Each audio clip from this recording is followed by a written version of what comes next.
is it still cheaper to cook at home? Especially if half the groceries you buy, you either don't eat or you end up throwing out. Or it's not enough for what you pay for it. So you end up buying multiple times. Or the same money don't stretch. So you end up buying more. That's what I'm talking about. But I have some thoughts. A couple thoughts actually. And the first one being that when this conversation comes up, is more or less, or what's more or less being asked is it worth, or what makes the food that I buy worth what I paid for it? And to me, that's more about value question than it is an absolute cost, and I'll explain why. But the value that you get really comes down to whether or not you actually use what you buy. So if you're not using the food that you buy at the grocery store, then it might not be cheaper because you're wasting it. If you're using it and you have to restock all the time, or it's costing you more to restock, then you have to ask yourself that question. Is that cheaper? Now, there are a lot of things that feed into this, but the first thing I want to address is the fact that food costs are very less predictable. Let's put it that way. When you think about different food categories, those are behaving differently. And by food categories, I'm talking about the way how the consumer price index is looked at, and there are different food categories. So we're talking like your meat, your dairy, your produce, your packaged goods. We're talking those different food categories. And they all have different supply chains. So things like weather, seasonality, feed costs, imports, production cycles, those things, disease and outbreak, that's something that I'm going to touch on. Those things affect the food categories and their supply. And if you've been paying any attention, then you would realize, if you haven't seen it in your own grocery bill, but if you follow the statistics or you look at even the reports, so like the consumer price index, is that grocery prices year over year, looking at June, have increased by I want to say about 2.something%, like 2.7%. I do know that in-home or take-home grocery prices are up by that amount. And then restaurant prices are up by, I think it's 3-something%. But my point here is these things affect food costs. And so the food category is behaving differently. Things like beef being way more expensive year over year. I'm looking at June. I looked at June statistics. So June 2026 compared to June 2025, they're up by, I think it's 11-something%, almost 12%. And the thing about cattle prices, beef, is that that's a category that's very sensitive to supply shifts or supply restrictions. So beef or cattle is not something that is quick in terms of its production, right? It's a slow category, meaning that it takes time to, I guess, grow cattle, if you want to call it that. I think they call it reherding. That might be the word. I'm not sure. But the point is, that is very sensitive to supply shifts and constraints. So if we're in a slow period, or when there is supply is very low and demand is high, the price is going to be a lot higher, which is what we're seeing now. Prices being up nearly 12% year over year. And then things like produce or fresh produce, that's actually down in June. And this don't mean this is what it's going to look like. It just means that fresh produce is like month over month is a, not month over month. Fresh produce in general is subject to, again, weather, seasonality, and things like what's in abundance. And then they have in the short term, you will see prices like drop. And that's usually due to certain crops being abundant, which is what I think we saw in the May to June reports.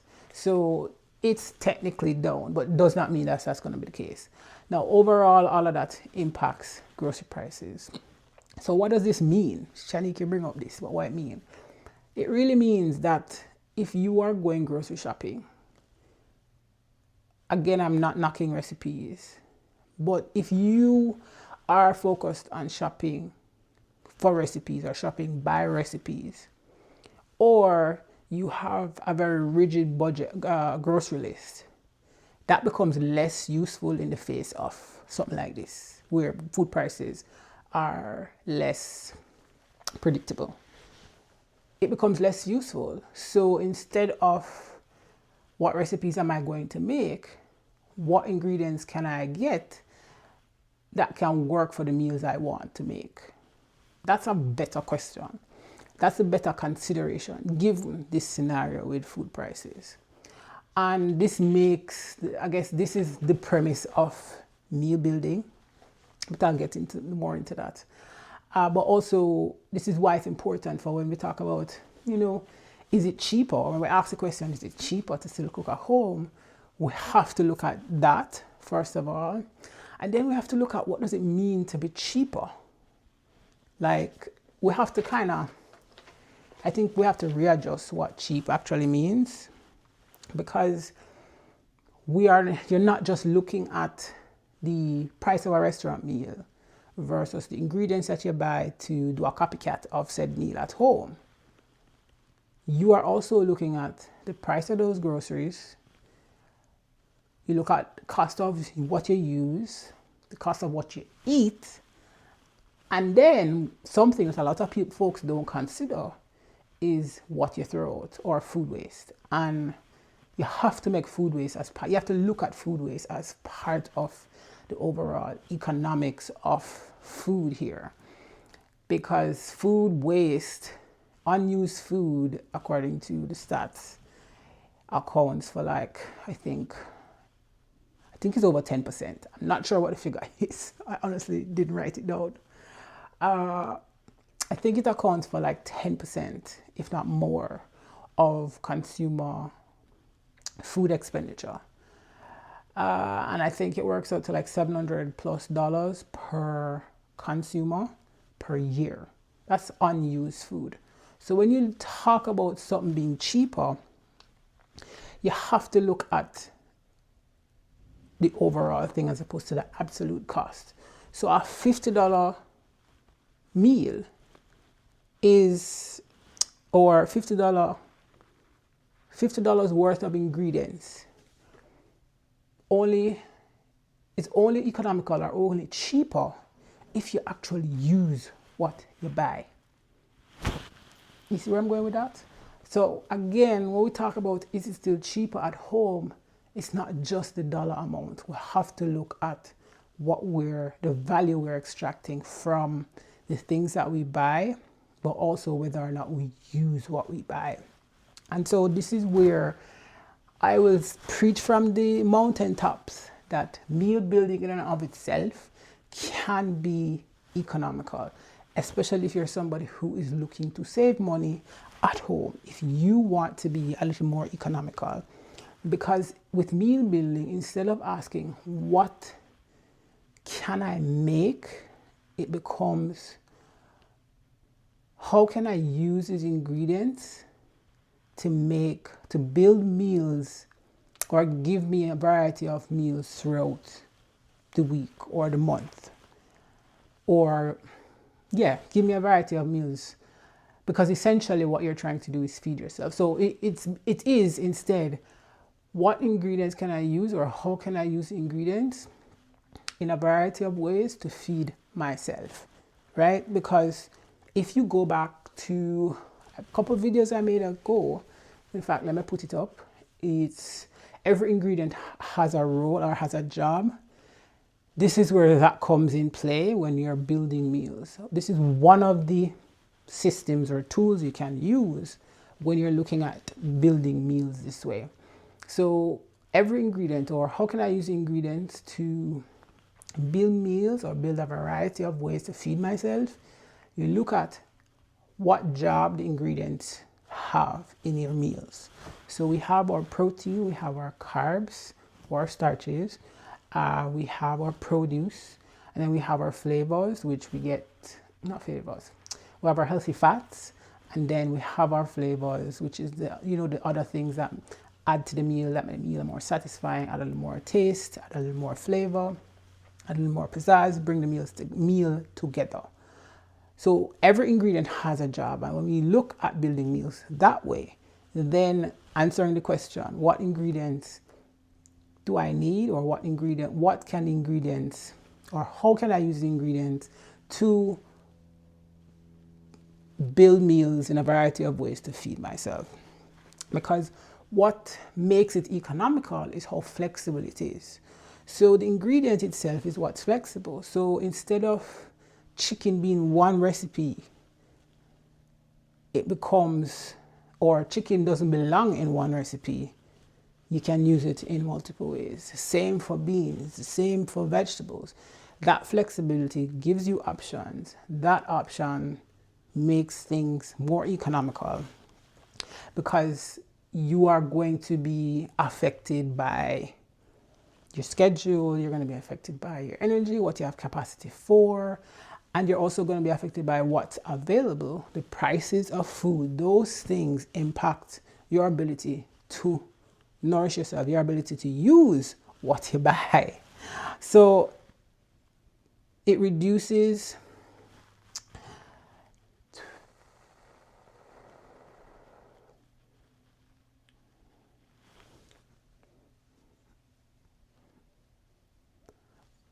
I lost where I was going with that. And this note doesn't tell me. Let me drink some water.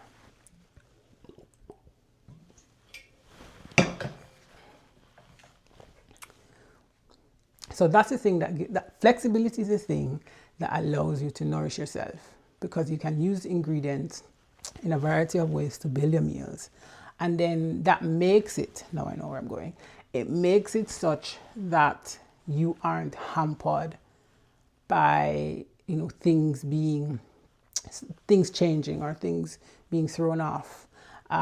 Again, so many things impact your ability to nourish yourself, and if you have a simple system like I've described, then doing so becomes easier, even in the face of rising prices. Which then brings me to what happens when you're facing uncertainty around food. And by that I mean food is either unavailable or unsafe. You should have known I was going to go talk about this with the recent recalls that have been happening.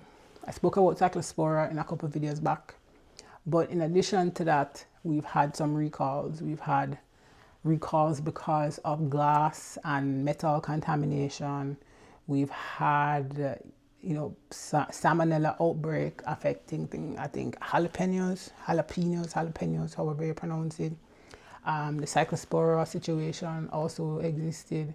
What this did was make certain foods, certain categories of foods unavailable and or unsafe. And these affected supply, right? And therefore affecting your ability to eat foods that you would regularly eat. So salads for a while we could not have, or our options were much less. But what meal building, or the system of building meals, the way I talk about it, gives you, here comes that flexibility, gives you options. So you're not panicked because these veggies are no longer available. When the veggies aren't available, or if one set of veggies or one type isn't available, there are options. I saw so many people talk about them not having any greens because they couldn't eat salad. And while I got that, because I was in that same situation as a salad a day girl, I had to change up. It required a little thinking, but also adjusting to the process. Because whereas with greens, you could buy a clamshell of greens and just grab it and put it in your salad, avoiding them meant now you had to go to other vegetables that you could eat raw and or cook more vegetables or have more cooked vegetables or cook some of the vegetables that you would normally eat raw. And so it took a little adjustment, especially if you're not used to doing that. So if you're used to just grabbing the greens, dumping it in a salad and go, now maybe you needed to cook the greens, and that requires a little extra effort. Now it meant having to go and experiment with veggies that you either forgot how them taste, whether or not you like them, you're going to have to readjust to them. But the point there is, with meal building, the flexibility of meal building, you can find a substitute. If some protein becomes more expensive, so then there's a substitute, or there's another option that can fill the role of that protein. Again, going back to the fact that every ingredient has a role. So if something is recalled, your entire meals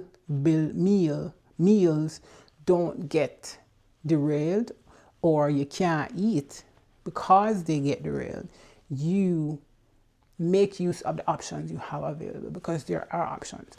Am I aware that some folks might be limited because of say chronic conditions where or disability, where certain convenience foods really do help them stay fed? Now they're put in a difficult position of having to find substitutes that may not work, even though they work for people who aren't in that same position. I am very sensitive to that. But the overall point here is, with meal building, the options now become, or you have options, there are substitutes. If you can't have fresh produce, then frozen or canned is an option, as an example, right? So what this allows you to do is to adjust the components of your meal or the ingredients in your meal rather than abandoning your meal entirely. That's the case that I am making for meal building. And then still on this idea of cheap, there is I'm of the belief that the cheapest isn't always the most useful. And this is not to say that the cost is not important. It very much is. And for some folks, that is the most important thing. And if that is the case, then it is understandable where things like cooking from scratch is the most economical thing. Never mind what it's going to cost you otherwise. So time, energy, capacity, those things are impacted, or the cost of cooking from scratch include those things. That said, cost, there are other things that are just as important, and I just mentioned them. Satisfaction is one of them. Well, I didn't mention it, but I just mentioned an aspect of it. But in addition to the cost, so is your satisfaction, so is your capacity, so is the usefulness or the usability of whatever it is that you buy. Because if it's cheap, but you never use it, or you end up throwing it away, is it really cheaper, or did it just cost you? If it's a slightly more expensive but convenient meal that allows you to have multiple meals, or even just feed yourself on a consistent basis, it might be expensive in cost, but economical, if not valuable, because of what it led to. If you make it from scratch, or a meal made from scratch, or if you're trying to make a meal from scratch and it's costing you more than you have the capacity for, is that really more economical? So when you look at what's cheap, we have to also look at how useful it is, because sometimes eating out, quite frankly, is the most economical thing. Because again, if you buy the food and don't you cook it, that's money down the drain. So I will say that's why I don't knock eating out. I always look at it from both sides. And sometimes eating out is the best thing for you to do. Because really, the goal is always going to be the goal. Every time I do this, I lose my train of thought. The goal really is how you're going to feed yourself. Because in all of this talk about if it's cheaper to still cook at home, it's really about how are you going to feed yourself. And if the goal is to feed yourself, then you have to look at what it's going to cost you, not just in terms of dollar amount, but all the other things I just mentioned. So while nothing is wrong with cooking from scratch to save money, it's also not necessarily the best thing for those who are strapped or for those who don't have capacity, time, whatever the case might be. If it's going to cost them that to cook from scratch more than they are willing to, or more than they have capacity, skill, energy for, is it really cheaper? So we have to always weigh what cheap means. I always say, or it is something that I've always said in my conversations or in sharing anything about building meals, is that it's always going to cost you something. So even if it's cheaper in cost, it might cost you elsewhere. If it's more expensive and that's costing you dollar wise, it might be saving you time elsewhere. So if your time is more valuable, if your energy is more valuable, then you can expect to pay a little more to honor those things. But if the dollar amount is what's more valuable, then understand that it's going to cost you or can cost you in other ways. And so all of this really is it cheaper to cook at home? I go back to what I said before. It only is economical and cheaper if you are eating, making use of all of what you bought. If it's being wasted, it is not cheaper. It goes back to what the value of it is, or what you can attach the value, or demonstrating the value, right? If you have a way of demonstrating or capturing the value of it, and this is where I make the case for meal building. Because if your goal is to save money, you can do that when you use up the ingredients you buy, when you can easily make adjustments when situations change, for example, with recalls and certain foods, vegetables or certain foods no longer being safe or available. You save money when you waste less or you're not wasting food at all. And most importantly, you're saving money when you use ingredients you buy to make the meals that you need to make to feed yourself. That's my case for saying it is cheaper if all of those conditions are met. It doesn't mean that you will meet all of them at once, nor am I saying that one situation is better than the other, meaning home cooking is most definitely better than eating out. For different reasons, people will choose one or the other. Sometimes you choose home cooking, sometimes you choose eating out. It all depends on what your goal is. If your goal is to preserve the time, if your goal is to preserve the energy, eating out might be the better option. If your goal is to strictly stop spending money on eating out, knowing that you're going to need to spend the time, put in the effort, and practice to make the meals as long as you are cognizant and aware of that, then the economics of it is going to show itself, right? Because your value, or the value you've attached to whether you cook at home or eat out, is whether or not you eat up the food that you cook or save the time that it costs you not to cook. Make sense? Because again, I want to say this is not me talking about home cooking versus eating out. I want to call this is really about being resourceful. If you think about it really hard, food resourcefulness, right? It's how can I take ingredients, or how can I use ingredients, or what ingredients can I use to build meals in a variety of ways so that I can be fed. Essentially, that's the case I'm making for resourcefulness, food resourcefulness. If you choose to eat out, it's a case of how am I saving my resources to make sure I'm fed?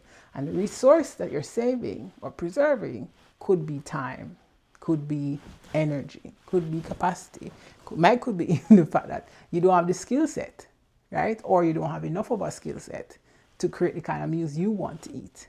And so it's better spent eating out. Resourcefulness on the side of home cooking is how can I use what I have to build meals in a variety of ways to feed myself. And maybe that's where the economics, or that's where it's cheaper for me. So this is what I invite you to do, that the next time you think about, is it cheaper to cook at home? Instead of that being the question, let the question be, or ask rather, am I able to use ingredients that I buy to build meals to make sure I am fed? So I'm using up my resources in a better way than if I were to eat out. If that is your argument, or if that is what you want to argue for, is it, rather than say, is it cheaper to cook at home? Is it more resourceful for me to cook at home? I think that's the better question.